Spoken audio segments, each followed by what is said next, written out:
小さい頃庭の片隅にパパが植えたビワの木、実がなると得意げに取ってくれたあのビワの実、澄んだ空の下おいしいねっ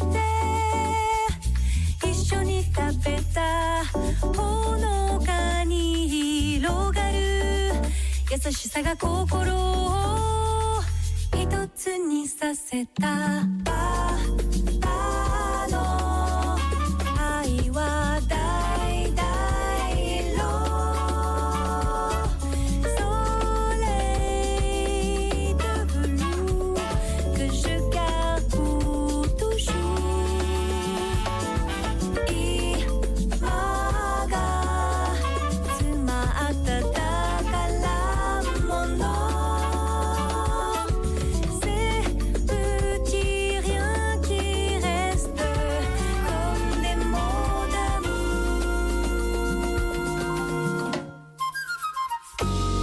家を出て遠い空の下、胸いっぱいの思いさえ今は伝えることなく、ただ海がさらってく。どんな言葉よりたわいもない一緒の時が日だまりのように心の隅で蘇る。パパの愛は大々色、ソレイドブルーque je garde pour toujours。今が詰まった宝物、c'est petit rien qui reste comme des mots d'amour。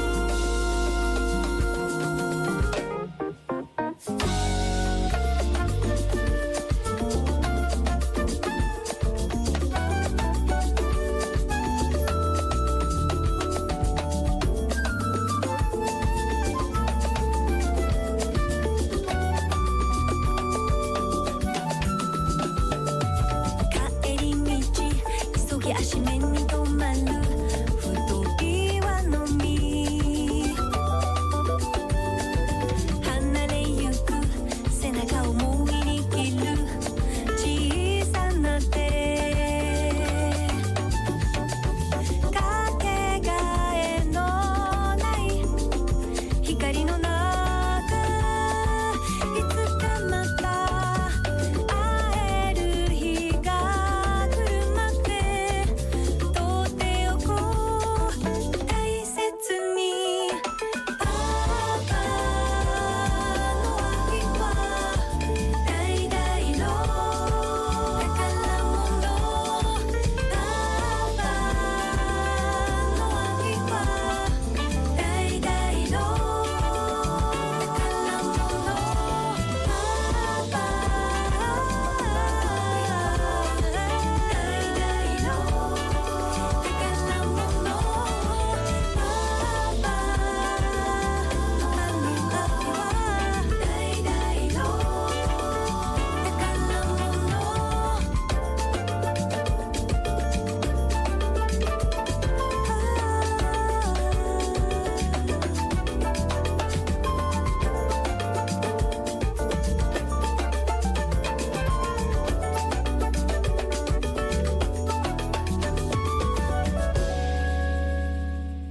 Muteki Yokoso. Salut à tous. Et bien le bonjour. Bienvenue à tous pour Muteki, une heure de son japonais. On a commencé par une production franco-japonaise. Justement, on en parlait la semaine dernière. Il s'agit de Michel Michina, qu'on avait déjà présenté plusieurs fois à l'antenne, qu'on n'a jamais reçu à l'antenne. Alors même que c'est plus ou moins dans les circonstances de Muteki. autour de Muteki qu'on s'était rencontrés il y a de nombreuses années. C'était dans le cadre d'un tournage pour une émission de télé japonaise. Ah ouais. Ouais, pour Nid Télé. C'était il y a Ah ouais, d'accord. fort longtemps. Ah ouais. Une dizaine d'années à peu près, quelque chose comme ça. Voilà, des discussions qui amènent à d'autres discussions qui amènent à un plateau télé à Paris pour l'émission Voilà Tekola été sur Nippon Televi. Voilà. Ouais. Et du coup, elle faisait partie du même jury que moi. On jugeait en fait des Français pour une grande finale, un peu en mode Eurovision. Simplement, c'est des chansons japonaises, sauf que c'était des Français. Et Qui chantait en japonais. Ouais. voilà, ce concours, il a existé plusieurs années en réalité. Ah, d'accord. Il y avait des chanteurs australiens, enfin des chanteuses surtout, mais australiennes, américaines, des chanteurs aussi, il y en avait quelques-uns, français bien entendu. Et la petite française, si je me souviens bien, a fini, je crois, 3e. D'accord. Ou alors je ne me souviens pas, mais ma mémoire flanche, je suis vieux, etc. Non, c'était, je crois qu'elle a terminé 3e de la grande finale Ok. au Japon. Yes. Michel Michina, donc pour revenir à elle, qui sort ce nouvel EP, l'a sorti en fait vendredi dernier, juste avant l'émission, le soir avant l'émission, donc j'ai à peine eu le temps de l'écouter. Ça s'appelle Chemin de soi et la chanson en question s'appelle Biwa, chantée donc dans les 2 langues. Voilà pour le moment, promo qui vient de sortir, mais la promo elle n'est pas terminée pour nous à Muteki, puisqu'on a 1 heure pour discuter d'un événement qui va se passer les 25 et 26 avril prochains du côté de Givors à la salle Roger Tissot. Et avec nous en ligne, on a Rétropolo, bonjour. Oui, coucou Damien, bonjour à tous. Salut, on t'entend bien, c'est bon, la liaison se fait parfaitement. Comment vas-tu ? Écoute, fort bien, de bon matin pour cette petite émission sympathique, comme à chaque nouveau festival. Ben oui, justement, Warp Zone, c'est la combienième édition là pour le coup. On est alors auparavant le festival, tu le faisais à la Cité des Halles, mais là ça va être quoi, la 2e année, je crois, à la salle Roger Tissot. Salle Roger Tissot, précisément, exactement, c'est la 2e année. Ouais, sur Givors. On avait fait ça en mai dernier, les 10 et 11 mai dernier. Et donc là, on remplit à peu près sur la même période, fin avril, quoi. Ok. Donc on le rappelle, c'est à Givors, c'est à côté de la gare de Givors-Canal déjà pour donner la localisation. Donc on n'est pas loin de pas mal de lignes, que ce soit en train ou en bus, TCL ou TER. Voilà, Oui, c'est plutôt facile d'accès. C'est facile. Et Au départ alors, de Perrache. ah pardon. Ouais, je dirais au départ de Perrache. Je crois pas que depuis Pardieu, il y a des trains qui aillent là-bas, parce qu'en fait, tu as un train direct à chaque fois vers Givors et un train qui s'arrête à toutes les gares. Exact. Et en fait, le direct part plutôt de Pardieu, et pour les infos pratiques de ceux qui veulent s'y rendre, celui qui s'arrête un peu partout, c'est plutôt gare Jean Massé / gare Pirate. Exactement. Moi, j'étais revenu par le train l'année dernière. Justement, on était arrivé tranquillement à Perrache ensuite.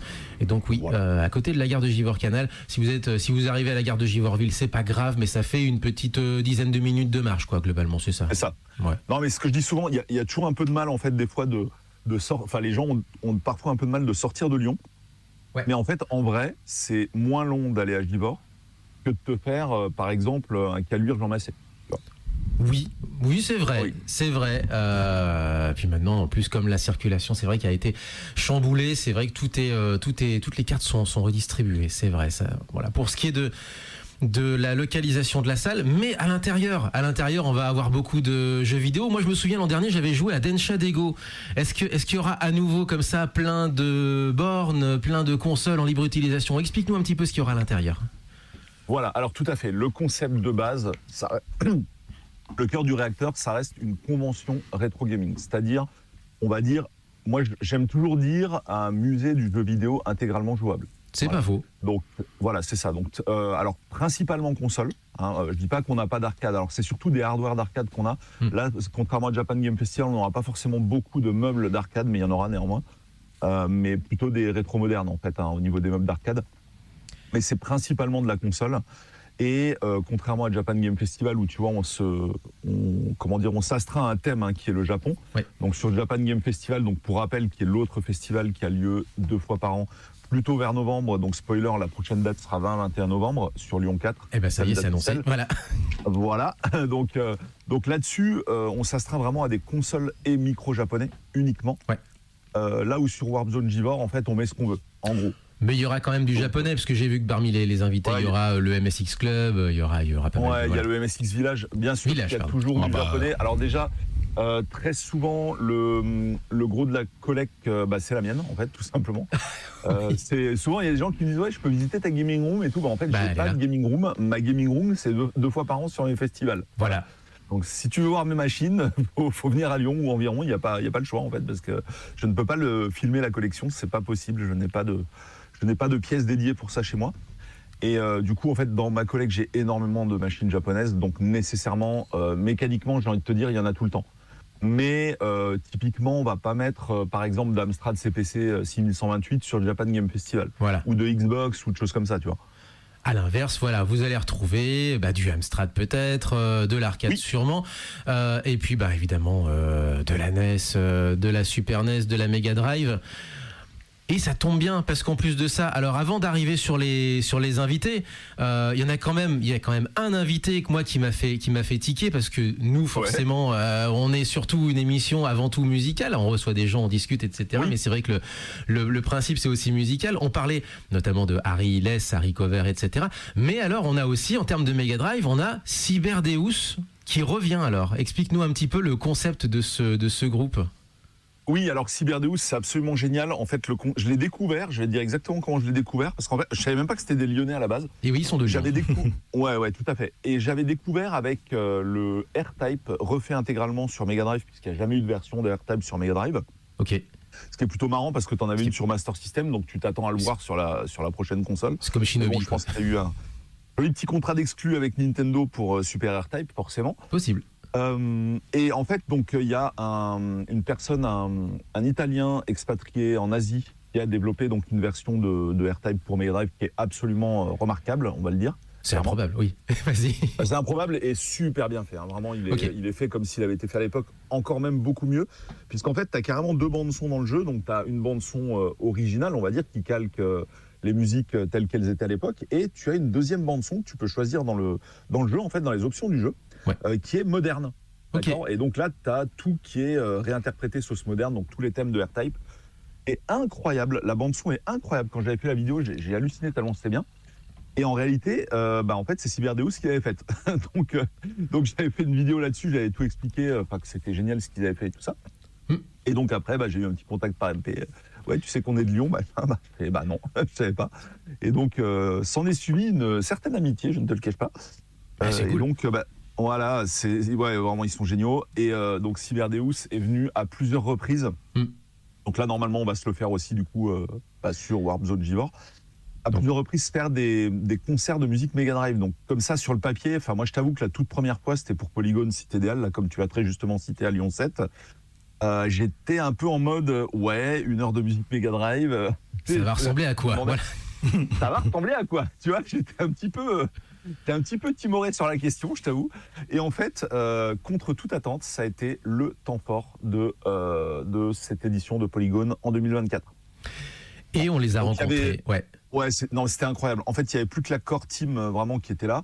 Donc, il n'y avait plus vraiment le public, mais quelque part, j'ai envie de te dire, le public, le grand public. Voilà, le grand public. J'ai envie de te dire, heureusement, parce que je pense qu'ils n'auraient pas tout compris nécessairement, tu vois, quoique. Et donc, tu as Cyberdeus qui, en tenue de rocker, tu voyais Laurent Crouzet avec les cheveux longs et tout, enfin, un truc incroyable. Avec des fausses guitares, fausses batteries et tout, à jouer donc toutes les musiques pendant 1 heure. Ils avaient fait une vidéo aussi sur l'écran cinéma qu'on avait derrière. Et on a une vidéo sur ma chaîne, donc Rétropolo pour ceux qui connaissent pas. On a fait une vidéo donc qui a été même, comment dire, à partir de plein de vidéos qu'on avait faites, qui a été remixée par Luc, que je salue au passage, Hot Prod, donc un visiteur en fait qui était venu et qui a fait un travail mais remarquable en montage à partir de tous les plans de caméra qu'il a eu. Il nous a fait un montage multicam de l'espace. Et du coup, c'était absolument génial ce concert. Donc il y avait plein de musiques qu'ils avaient refaites, parce qu'on trouve aussi sur leur chaîne toutes ces musiques. Donc il y a par exemple, je sais pas moi, Shinobi réinterprété, donc évidemment R-Type comme j'ai dit, mais plein de trucs aussi, des mangas. Mais t'as même plus que ça, c'est-à-dire que t'as aussi des reprises de groupes de rock bien vénères, genre Dillinger Escape Plan, Slayer. Il y a Slayer quand même repris en Mega Drive. Ouais, t'as du ACDC. Je crois que t'as du ACDC aussi. Franchement, c'est incroyable et ça a vraiment, enfin, c'était génial, c'était un super moment. Et il y avait Arides, lui, qui avait géré tout ce qui était la partie lumière et tout, tu vois. Donc on avait vraiment le pur concert de rock avec les lights et tout, tu sais, en violet, machin, enfin avec les lights clignotés qui changeaient de couleur, machin.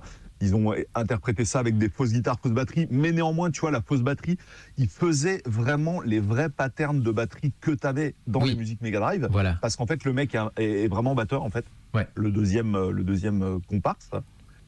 Donc ça rendait mais super bien, c'était vraiment incroyable. Et on va les voir, et on va donc du coup les voir sur scène donc le samedi soir, quelque chose comme ça. Oui, alors pour l'instant, pour être tout à fait honnête, donc Cyberdeus est présent, bien sûr. Bon, ils seront là, ils auront le stand. Voilà. J'ai pas annoncé encore sur la liste parce qu'en fait, tu sais, sur la page, ça c'est un truc que j'aime bien, sur la page principale de l'événement, et à chaque fois qu'on fait un événement, il y a tout sur l'événement. C'est-à-dire que t'as pas à aller dans 50 pages du site, t'as un petit menu de navigation en haut et t'as absolument tous les détails. Et donc, notamment dans les détails, t'as le programme de la scène. Pour l'instant, on l'a pas programmé sur le détail de la scène, enfin sur les détails de la scène, mais c'est encore à définir, quoi. Si tu veux. Bon, je sais qu'on est à 2 semaines et que voilà. C'est censé être déjà défini, mais j'aime bien garder une part de surprise. Et le site, c'est warp-zone.com, warp-zone.com, pour tout savoir. Et d'ailleurs, puisqu'on parle de site, Cyberdeus, ils ont leur propre plateforme, notamment sur Bandcamp, avec tous leurs albums qui sont là. Nous, on les avait rencontrés justement à la Warp Zone l'année dernière, et ils me disaient, je pense qu'on va s'arrêter, etc., etc. Voilà quoi. Enfin, il n'était pas tout à fait sûr, en tout cas, la personne que j'avais rencontrée du groupe n'était pas tout à fait sûre de continuer l'aventure, même s'il y a eu plusieurs albums sympas. Et du coup, surprise, cette année, les revoici donc à nouveau au festival Warp Zone. On va passer un extrait justement de Cyberdeus, alors, si tu veux bien, dans ce cas. Et Polo, est-ce que tu es là? Yes. Ouais, donc on va passer. Là, bien sûr. Voilà, on va passer un extrait de leur discographie, mais on va commencer directement par une hérésie. Tu sais qu'ils ont fait du Zelda en Mega Drive du coup. Ouais, ils font pas mal de Nintendo aussi. Ouais, non, c'est incroyable. Franchement, visitez tous leur chaîne. Je vous invite tous à regarder ça ou plutôt à écouter ça. Du Zelda en Mega Drive. Ouais, l'hérésie totale. Complètement. Ça va, tu te sens bien, Elias? Oui, moi ça va. Le mélange des genres total, quoi. Je veux dire, on a dans le même album qui s'appelle Genesis Does, donc qui est sorti en 2021. Ils ont sorti ensuite Genesis Does 2, donc avec TOO, mais c'est aussi le deuxième. La deuxième itération, voilà, chercher encore mes mots, et le troisième c'est Genesis Does Thrill avec beaucoup plus de groupes de métal. Moi je pars du principe que si on mélange des genres musicaux, ça ne peut que créer du bon. Non, parce que j'aime l'empirique. Il y a aussi, alors là c'est l'empirique, mais c'est l'empire du mal, parce qu'on a aussi du Mario Kart, la Rainbow Road aussi. Qu'est-ce qu'on a d'autre? On a UN Squadron, Area 88 pour ceux qui connaissent sous le nom japonais. Port Town de F0, bon ça c'est tiré donc de ce même album sorti en 2021 et que vous pouvez donc écouter, acheter aussi, de préférence le vendredi, sur Bandcamp. Allez, on est parti, 04 78 39 18 15 pour nous appeler. Vous pouvez nous retrouver sur muteki-radio.fr et sur les réseaux sociaux et le Twitch. Zelda version Mega Drive, donc le donjon du sanctuaire, Zelda A Link to the Past, évidemment le meilleur, absolument le meilleur épisode de la saga. On est ensemble sur Muteki jusqu'à 10h.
Et donc du Final Fantasy, mais cette fois-ci legit, si j'ose dire. Legit. C'est ça?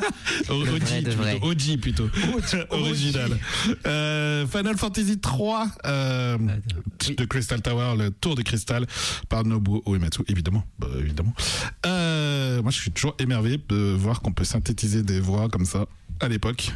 Les prouesses d'ingénierie qui sont possibles avec. Mais ça a été reconstruit pour un CD ou? Ah non, c'est l'original. Sur la Super NES? On avait ça sur la Super NES? Ah, mec. C'est impressionnant ça. T'avais des trucs de fou. Non, après, je pense qu'effectivement, c'est une version album, mais je suis assurément, enfin, je suis sûr que c'est la version, effectivement, Super NES, hein, pas NES. Hein. Parce que NES, alors là, Non, on peut pas, là, faut pas déconner non plus. Mais Super NES, tu peux faire pas mal de trucs quand même. Tu peux faire pas mal de trucs. Je crois qu'il y avait des tentatives d'ailleurs de vraies voix digitalisées, mais c'était quand même compliqué. Hein. Bah, on a expérimenté ça il y a pas longtemps, Elias, sur Secret of Mana, effectivement, avec le synthé qui singeait d'une certaine façon les chœurs, des choses comme ça. La Super NES a quand même ses limites, si j'ose dire. Oui, mais on peut faire des trucs. Chrono Trigger, par exemple, nous a prouvé qu'on pouvait repousser les limites. Ah ouais. Ouais. Chrono Trigger, mec. Voilà. Ah là là. Ok, donc ça c'était une phase plutôt jeu d'aventure, jeu de rôle. Mais alors du coup, on va rembrayer sur l'événement qui est Warp Zone les 25 et 26 avril à la salle Roger Tissot à Givors. Polo avec nous, évidemment, toujours en direct. Est-ce qu'il y aura quelques jeux d'aventure aussi, comme ça peut-être dispo en libre utilisation, où on pourra peut-être, je ne sais pas moi, faire avancer l'aventure, je sais pas moi, spectateur après spectateur, quoi, qui se relaye sur un poste, un truc comme ça? Ah vraiment en fait. Alors par contre je crois que, alors je sais plus exactement le titre, désolé, mais je crois que Cyberdeus c'est sur les bandes son d'un jeu d'aventure porté sur Mega Drive qui vient d'une autre console et qui n'a jamais existé sur Mega Drive. Je sais plus exactement quoi, je t'avoue, c'est pas un jeu que j'avais fait à l'époque. Mais c'est néanmoins un jeu quand même connu, donc je sais pas s'il le ramènera, mais c'est pas prévu pour l'instant. Non, ça va vraiment plus être, tu vois, du platformer, de la baston. Après, il y a aussi des jeux accessoires, quoi, comme tu l'as dit. Mais non, aventure, ça se prête pas trop au salon, en fait.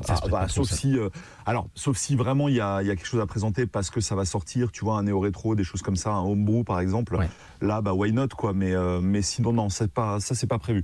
C'est bien que tu m'en parles de ça justement, des jeux néo rétro. Est-ce qu'il y en aura aussi peut-être à disposition? Je sais qu'on en avait essayé avec Violaine, tiens, justement, à deux, sur des Mega Drive, sur des NES, voire même sur des Game Boy. Il y avait une Game Boy géante. C'était John Doe, je crois, qui avait ramené une Game Boy géante, qui avait fait carrément une animation Game Boy caméra où on pouvait se faire prendre en photo d'ailleurs. Voilà. Est-ce qu'il y aura des actualités néo rétro à Warp Zone? Ouais, complètement. Il y a déjà John Doe sera de nouveau là avec un jeu du festival, apparemment. Encore un jeu du festival, ok. Ouais, encore un jeu du festival comme il avait fait pour le Japan Game Festival, c'est marrant. Mais pour moi, la grosse actu néo-rétro, c'est la possibilité de jouer sur le salon. Alors c'est ce qui est prévu, donc on va mettre ça en place, à une grosse exclusivité, je trouve, qui est Demon of Asteborg DX, c'est-à-dire la version Game Boy Advance de Demons of Asteborg de Neophied. Alors Neophied ne sera pas présent sur site, mais néanmoins, ils vont m'envoyer la démo et puis on va la mettre en place sur un poste pour qu'on puisse essayer.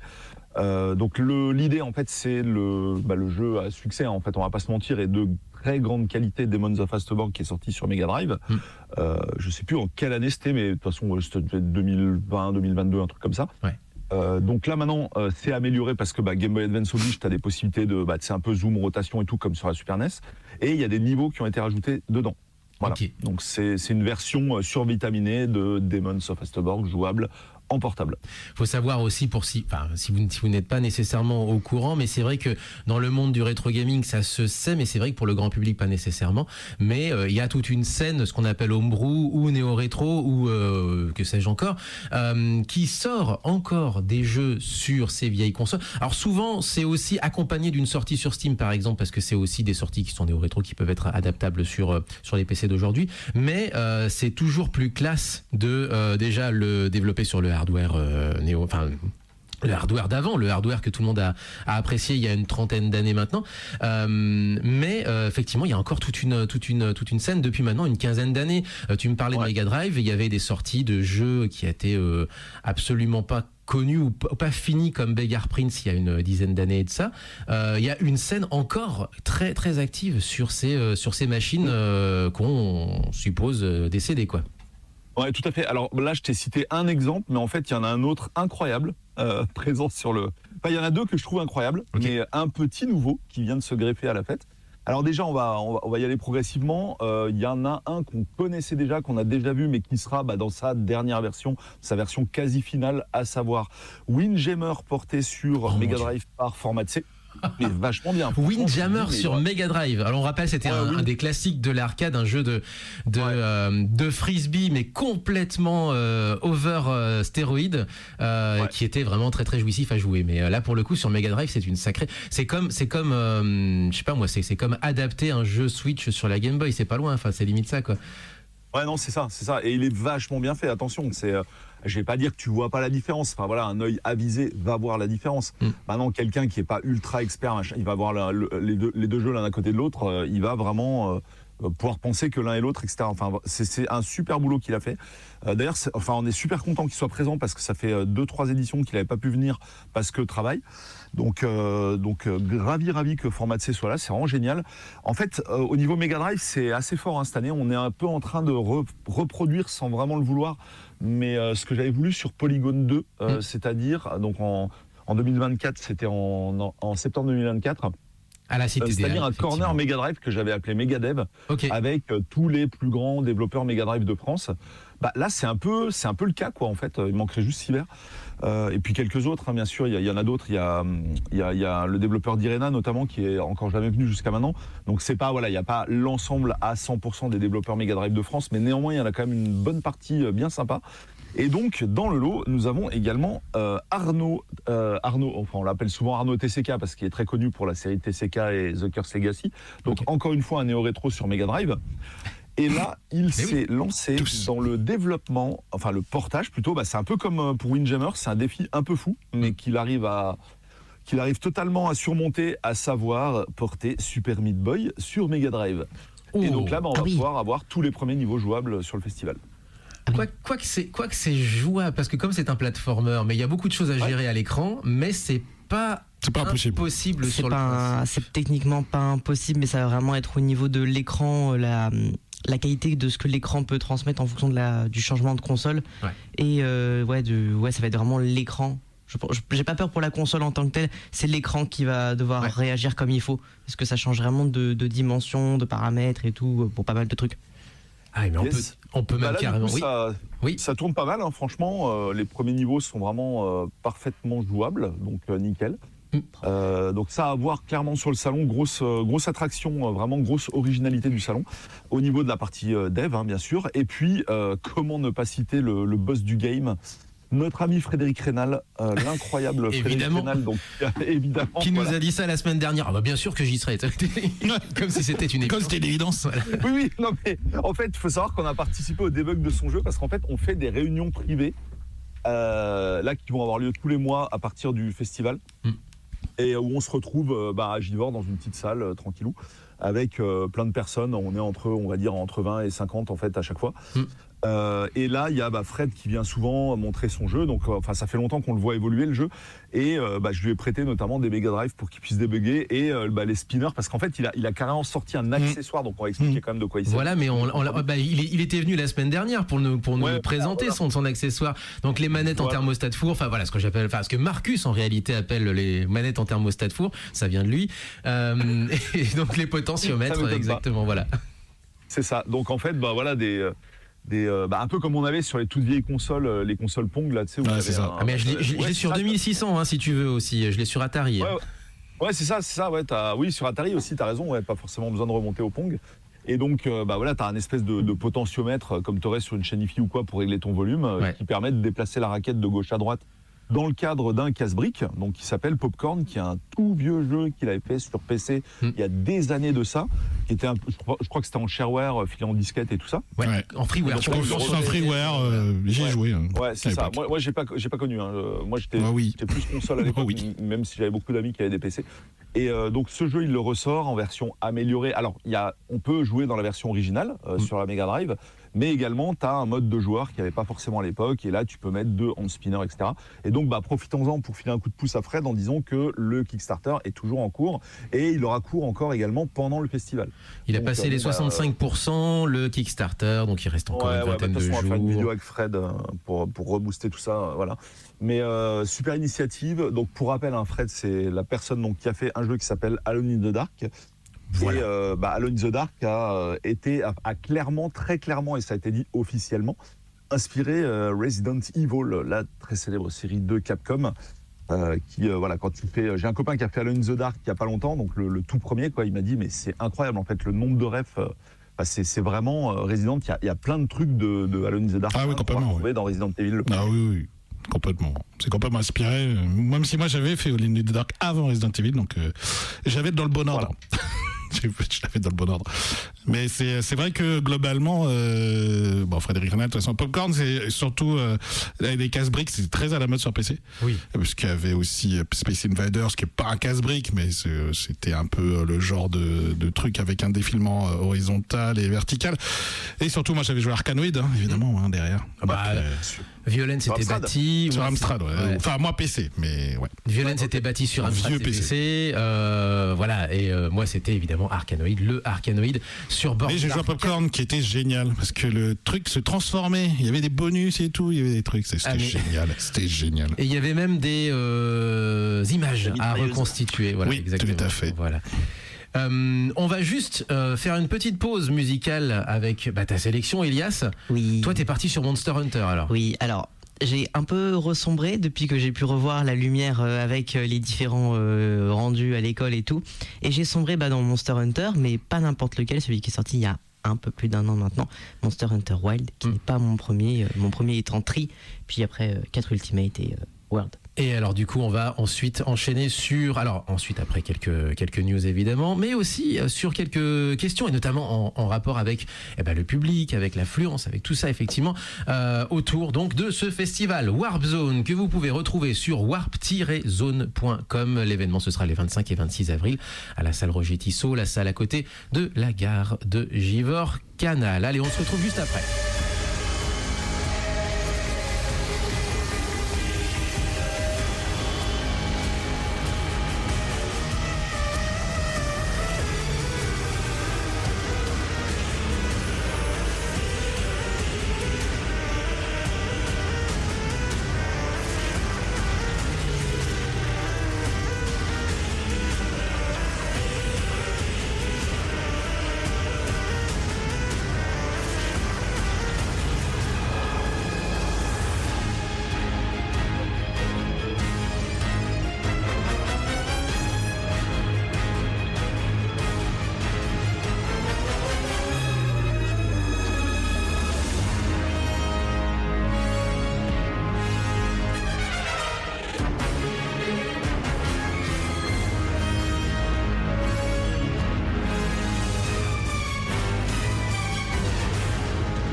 Justice Breaks Forth, c'est le nom de la track, j'allais dire de la chanson, ce n'est absolument pas une chanson. Et de la musique. Zoshia, c'est ça? C'est un monstre, c'est le dernier monstre qu'on affronte lors de la campagne de Monster Hunter Wild au bout des 20 heures de campagne. Et ce que vous avez entendu, c'est pas en fait son thème complet, c'est sa transformation et sa seconde phase. La première musique du coup de sa première phase est beaucoup plus angélique, chantante, parce que le monstre a ce faciès très angélique. Okay. Et puis on lui tabasse, hein, vraiment, de toute façon dans Monster Hunter. Hein. On lui tabasse, puis on se rend compte en fait que ce sont des écailles et en fait que c'est un monstre noir, un dragon noir terrifiant. Et là on se dit oh oh. And this is not even my final form. Et, Ouais, c'est ça. et là tu te rends compte qu'il se lève et qu'il transforme l'arène et que l'arène devient un enfer. Et là tu fais je vais kiffer ce dragon. Et j'ai kiffé ce dragon. Il y a une porte de sortie? Ah Ouais. non. Ah non. Ah non mais vraiment c'est le changement de DA, c'est vraiment on a une début de phase, c'est un environnement angélique parfait, blanc, nacré, et dans ce coup explosion. Bon bah Ce qui est d'accord. l'inverse de Hollow Knight finalement, où ça se termine de manière avec un espèce d'ange de la mort, mais tout blanc. Voilà. Ne parlons pas de radiance, tu vas Voilà. tu vas tu vas m'énerver. On peut faire une émission entière sur ça. Oui. Allez, on va enchaîner très très vite avant de reprendre le cours de notre interview de Rétro Polo pour la convention qui se passera les 25 et 26 avril qui s'appelle Warp Zone. Mais avant ça, on va changer complètement d'univers, Léo, puisque c'est ton tour. C'est ta bataille des décennies. À vous de voter pour, alors on va vous donner 2 extraits évidemment, et Oui. à vous de voter pour la musique. Pour la qu'on bataille des passera décennies. la semaine prochaine à l'antenne. Exactement, et le thème cette semaine, de la bataille, c'est What the fuck J-pop. Alors je sais pas lequel. Monster Hunter quand même pour le coup. C'est ça, c'est complètement contrasté. Le premier date des. Alors je sais pas dans quel sens tu le veux, mais je crois qu'il y a les titres, donc de toute façon tu peux passer celui que tu veux. Le premier date des années 2000. Alors, c'est notamment- Pico Taro, non? non, c'est l'autre, justement. C'est Yatta. Ah bah oui, 2001. 2001. Le groupe comique japonais il s'appelle Hapatai sort Yatta, une chanson qui prend quand même la 6e place des charts. Et Yatta, ça veut dire je l'ai fait. Hein. Ouais. Ok. C'est Et ce que surtout. Chun-Li chante, c'est ce que Chun-Li crie quand elle gagne. Hein. Yatta, attention, extrait.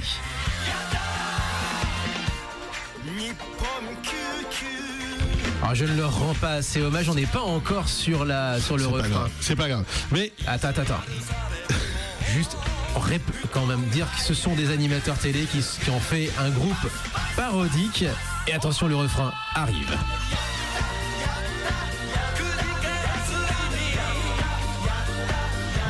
Voilà, maintenant vous l'avez pour Et- une journée entière. et voilà, c'est ça. Et donc, imaginez, regardez le clip surtout. Regardez le clip, puisque c'est ces personnes qui dansent, ces comédiens, pardon, qui dansent en slip blanc, avec juste une feuille de vigne Voilà. devant le truc, hein, devant le truc. Hein. Le service 3 pièces, tout à fait. Exactement. Et sachez que le présentateur Jimmy Kimmel s'est comparé à Ed Sullivan accueillant les Beatles lors de la performance d'Apathy, ce qui est quand même assez drôle.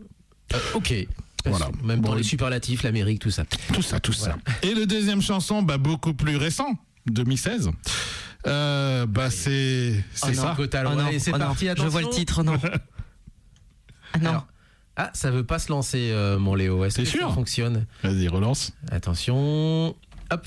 I have an apple. Apple pen.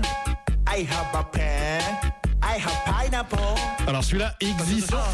Pineapple. Oui. Voilà, maintenant on peut. Ouais, non, alors, ça existe beaucoup. Enfin, celui-là fait plus de buzz parce qu'il existe, parce que Yatta existait avant la période de YouTube, avant que YouTube soit créé.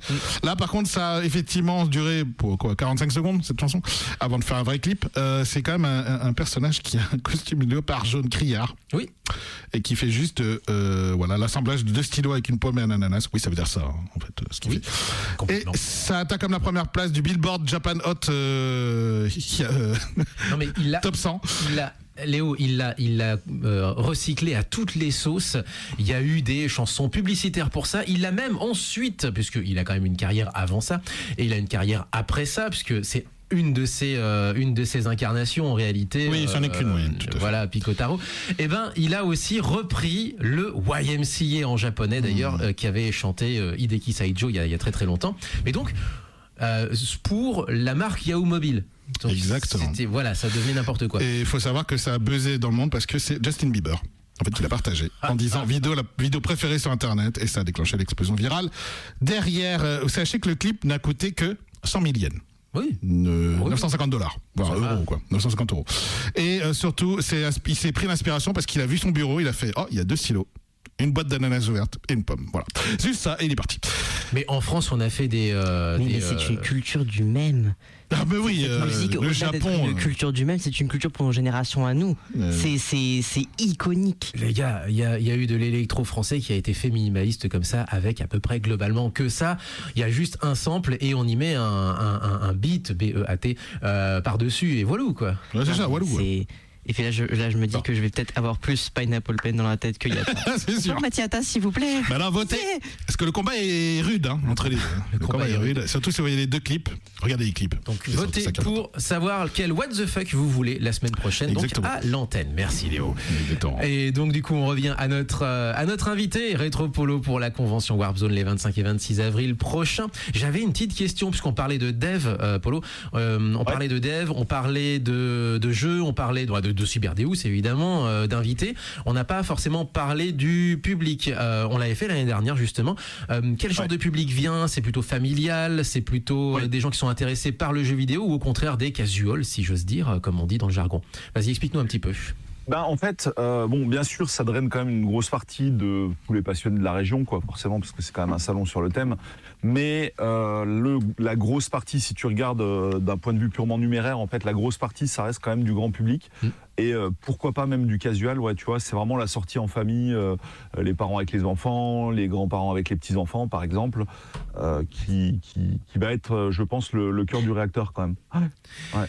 Et pour ce qui est du feedback, comment je peux poser ma question par rapport à ça? C'est-à-dire, est-ce que tu as des gens qui viennent te voir ou qui viennent discuter avec les développeurs ou en tout cas avec les gens qui tiennent les différents exposants, qui ensuite viennent te voir et de te donner leur ressenti? Voilà, qu'est-ce que tu as comme ressenti de la part soit du public, soit des exposants qui ont rencontré le public? La part du public, c'est toujours très dur d'avoir des feedbacks parce qu'en fait, déjà, moi, en général, pendant mes salons, je ne fais que courir, donc j'ai vraiment pas trop le temps de discuter.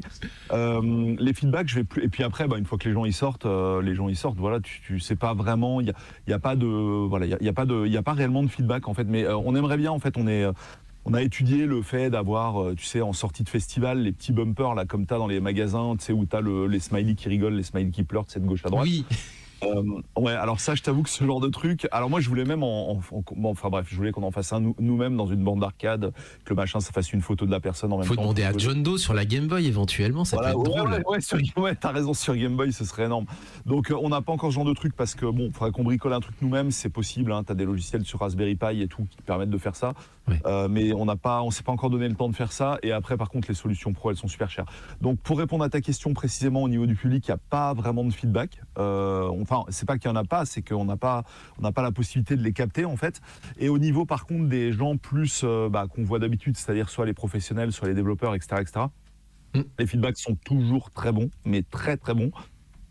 Et en plus, on constate aussi très souvent sur les salons des synergies entre plusieurs personnes qui vont se mettre à faire des trucs ensemble, alors qu'ils se connaissaient pas nécessairement avant, tu vois.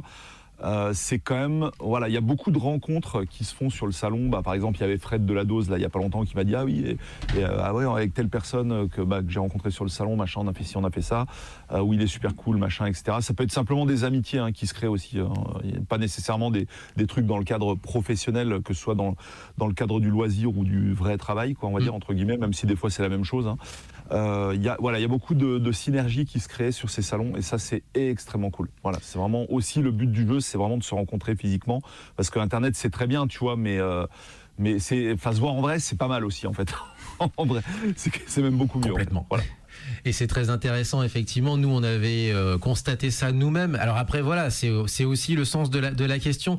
Nous, on s'était beaucoup amusés. On était venus tout simplement en famille, avec Violaine qui nous rejoint de temps en temps, qui était là, la semaine dernière. Et on avait essayé des jeux, on avait discuté avec des développeurs. Ils nous avaient parlé de pas de leur quotidien, mais pas loin, projet, si tu veux. En tout cas, de leur projet, de leur actu, des choses comme ça. Et c'est vrai que ça permet de rencontrer des gens qu'on peut des fois simplement voir uniquement par leur réalisation ou sur internet ou par ce qu'ils présentent, et on peut les voir effectivement en vrai, et ça se perd des fois un petit peu. Non, mais totalement. Et oui. puis bon, c'est vrai que nous, tu vois, je l'ai dit, on est un musée du jeu vidéo intégralement jouable. Bon, ça, c'est effectivement le cœur du réacteur, comme je l'ai dit en intro. Bon, par contre, il n'y a pas que ça, il faudra que je te parle d'autres trucs. Mais on est quand même très technique. C'est-à-dire que, bon, voilà, il y a tous les développeurs dont on a déjà parlé là sur Mega Drive, mais tu as aussi vraiment des techniciens de programmation FPGA, enfin des trucs vraiment ultra velus, tu vois. Qui vont fabriquer des cartes électroniques pour améliorer, moi, ce que j'appelle la rétroaugmentation, hein, depuis que j'ai créé la chaîne en 2019. J'appelle ça de la rétroaugmentation, où tu vas prendre du matériel d'origine et tu vas vraiment le pousser dans ses derniers retranchements avec des extensions électroniques sans nécessairement toucher au matériel d'origine. Justement, c'est là que c'est très malin. Et donc, dans le tas, il y en a plusieurs, hein, mais tu as notamment Régis Galland qui fait vraiment des dingueries, mais vraiment des dingueries. Genre remplacer le lecteur CD-ROM sur la PC Engine par un émulateur avec une carte SD, tu vois. Oui. Où tu as un menu où tu as la liste de tous tes CD qui s'affichent, qui sont sur la carte SD, et la console va vraiment y voir que du peu en croyant que c'est vraiment le lecteur d'origine. Que j'avais essayé. Il y a beaucoup de lecteurs d'origine, il y en a beaucoup qui sont cassés aujourd'hui, enfin qui ne fonctionnent plus, hein, soit déréglés et pas possible de régler, soit vraiment définitivement cassés. Et on ne trouve plus ces lecteurs Sony aujourd'hui, c'est impossible, ils sont plus fabriqués. Donc le seul moyen de restaurer ces appareils, c'est d'installer ce composant de Régis, quoi. Et puis il a pas fait que ça, hein, il a fait une tonne de trucs. Enfin, c'est hallucinant, vraiment au niveau technique, c'est hallucinant. Donc oui, on a vraiment une partie technique extrêmement prononcée, que ce soit au niveau de développement ou électronique. Et réparation de consoles. Alors oui, c'est vrai que c'est très bien que tu y viennes, parce que ça, c'est une composante principale aussi, on va pas se mentir. Donc on invite tous les gens qui ont des consoles en panne à les ramener sur le salon. Soit c'est traité sur place, soit c'est traité à l'atelier du technicien quand il rentre et il le renvoie à la maison de la personne. On a la possibilité, effectivement, il y a 2 techniciens sur place alors il y en a un des 2 qui va juste montrer ce qu'il sait faire en fait sur des écrans, donc toutes les modifications qu'il fait. Lui, il est plus dans l'optimisation, hein, c'est Game by Games, donc qui est de la région pour le coup, il est de Brindras. Et il y a un autre technicien qui vient de Marseille qui lui est plus, alors il est aussi dans l'optimisation, mais aussi beaucoup dans la réparation. C'est celui qui répare des Game Gear, je crois, exactement. Ouais, voilà. Game Gear, Game Boy, enfin tout un tas de trucs, quoi. En fait, il va vraiment adresser toutes les pannes les plus courantes et même les moins courantes, hein, tu vois, sur de la PC Engine GT, des consoles quand même beaucoup moins diffusées, il saura aussi adresser ce genre de problème. Donc lui, il sera présent sur site et donc soit il règle le problème sur place. Donc on m'avait demandé là sur Facebook s'il fallait prendre rendez-vous, pas du tout en fait, hein. Vous venez avec la console et puis basta. Donc il y a effectivement tout le pôle technicien qu'on a à chaque fois, que ce soit sur Warp Zone ou Japan Game Festival, c'est pareil. Donc qui est effectivement une des composantes essentielles du salon. Et aussi, pour moi, il y a un peu ces 3 piliers-là. Il y a également, et ça faut pas l'oublier parce que c'est assez important quand même, une partie brocante. Alors contrairement au ThinkPast, c'est pas une brocante géante, Warp Zone, jamais. Mais par contre, il y a quand même des choses à vendre sur place, et donc on peut repartir avec le jeu ou la console ou les accessoires de ses rêves. Qui seront peut-être dispo sur une des boutiques, parce qu'il y a quand même du mètre linéaire, quoi, mine de rien, même si ça occupe, on va dire, que je sais pas, entre 20 et 30% de la surface. Il reste quand même certainement des trucs intéressants à ramasser sur le festival auprès de ses vendeurs. Et pas non plus au point de grosses brocantes comme on a trouvé à Charbonnières ou à Craponne, voilà, des choses comme ça. Ouais, non, voilà. Non, c'est pas le but. Et puis c'est pas le but de se marcher exactement sur les pieds. Juste pour en terminer, puisqu'il nous reste à peine quelques minutes et une petite minute avant de lancer la dernière chanson, la capacité de la salle, on est seul Roger Tissot, on est sur quoi, combien de quelques centaines de personnes? On est sur 500 mètres carrés. Pour info, l'année dernière, on avait fait à peu près 1 millier de visiteurs. Voilà. Sur les 2 jours. Donc après, voilà, ça tourne, hein, si tu veux, la capacité, ça doit être c'est 300, quoi, entre 300 et 400. Mais en fait, t'as des gens qui rentrent, des gens qui sortent, et au final, sur l'ensemble du week-end, on a une capacité d'accueil, je pense, de 2000 personnes, tu vois, voilà. Si c'est vraiment bien réparti sur les 2 jours. Voilà. Et que les gens squattent pas toute la journée, mais c'est pas le cas, hein. Il y en a, ils viennent, passent une après-midi, ils partent, ou une matinée, etc., quoi. Donc sur place, on a restauration aussi, il faut le savoir. Ce que j'allais dire, justement, j'allais y venir, il y a de la restauration, il y a des jeux il y a de la restauration. À essayer, voilà aussi, exactement, tout à fait. Ouais, tout à fait, t'as bar, restauration, et on ferme un peu plus tard le samedi soir, bon, ce qu'on peut pas faire le dimanche, parce qu'évidemment, il faut rendre la salle, il faut un peu ranger tout ça.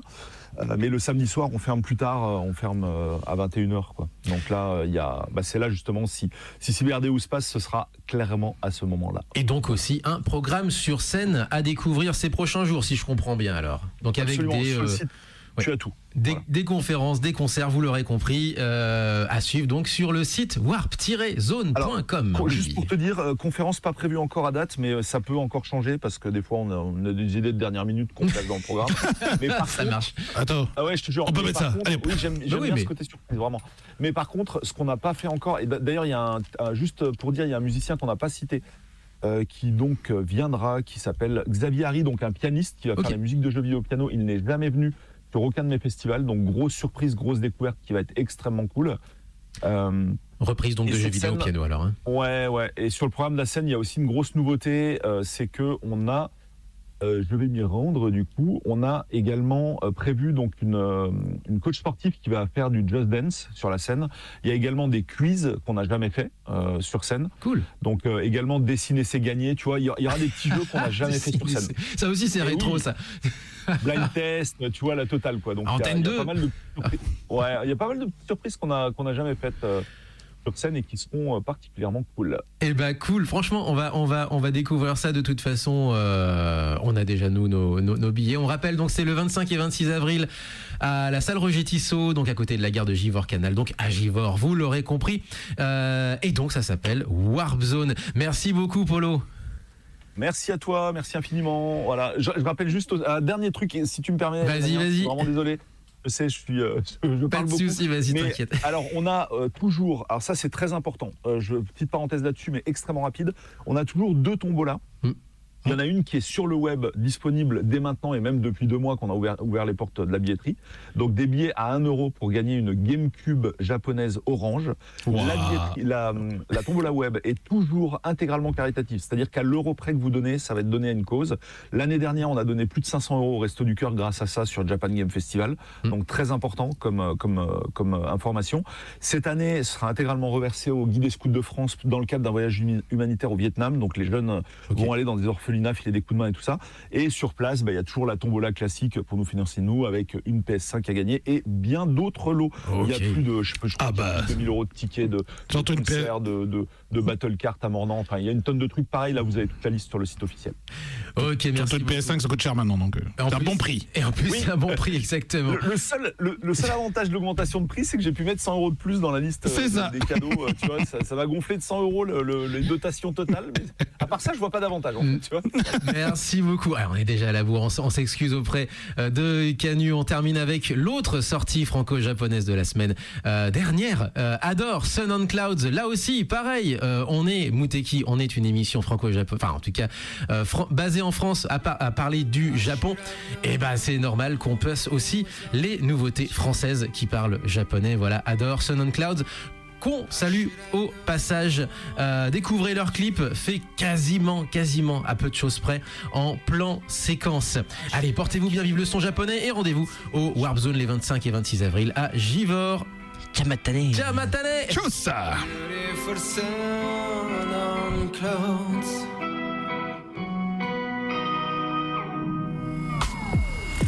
When you get to the bottom of a finger too, you see yourself as a fool, wasting time on the wrong beliefs. Don't even reason for what you did. When you can't stand the bust you are living in, you need a change against it. I never stop loving you.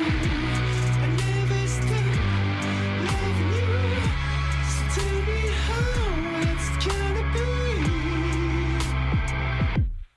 without you. I should have known it was all about you. I should have known you were true. I should have cared so much more about you. Beautiful sun on clouds. 遠くに走る姿が消えていく。目もなくて先がない夢を話す。あなたにとって私が迷いすぎる人に